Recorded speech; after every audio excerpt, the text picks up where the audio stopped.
নদিয়ার কৃষ্ণনগর পৌরসভার 18 নম্বর ওয়ার্ডের চাঁদ সড়ক পাড়া এলাকায় গতকাল রাতে বোমাবাজির একটি ঘটনা ঘটে। সেই বোমাবাজিকে কেন্দ্র করে ব্যাপক চাঞ্চল্য ছড়ায় এলাকায়।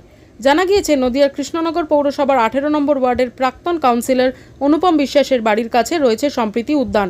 সেখান থেকে মধ্যরাতে হঠাৎ বিকট শব্দ হয়। বিকট শব্দে সঙ্গে সঙ্গে এলাকাবাসীর অনেকেরই ঘুম ভেঙে যায়। পরবর্তীতে এলাকাবাসী ওই সম্প্রীতি উদ্যানের সামনের রাস্তায় বোমার সুতলি থেকে শুরু করে অন্যান্য জিনিসপত্র দেখতে পান। তখনই বোমাবাজির ঘটনা সম্পর্কে এলাকাবাসী নিশ্চিত হন।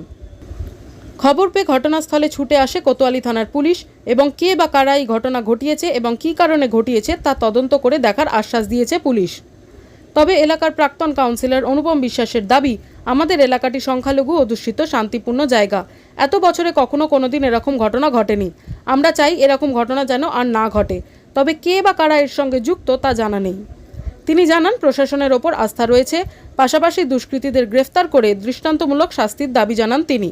তবে গতকাল রাতের বোমাবাজির ঘটনায় আজকেও সাধারণ মানুষের মধ্যে আতঙ্কের ছাপ স্পষ্ট।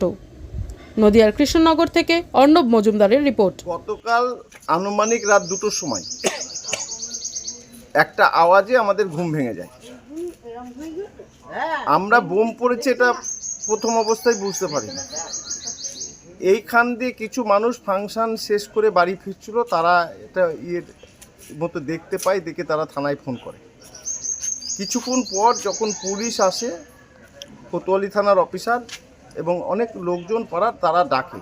তারপরে বেরিয়ে দেখি যে এখানে অনেক সুতুলি পড়ে আছে এবং এই পার্কের জায়গাটায় একটা বোম পড়েছে দেখা গেল এবং পুলিশ তদন্ত করেও দেখে গেল এই পাড়ায় দীর্ঘদিন থাকার সুবাদে কোনো দিন এইরকম ঘটনা ঘটেনি।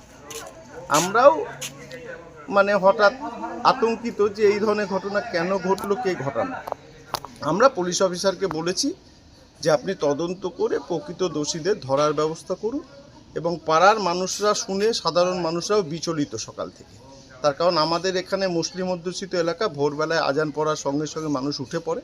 তারা শোনার পরে প্রত্যেকটা মানুষ বিচলিত যে এই ধরনের ঘটনা কেন ঘটলো, কোনো দিন ঘটেনি।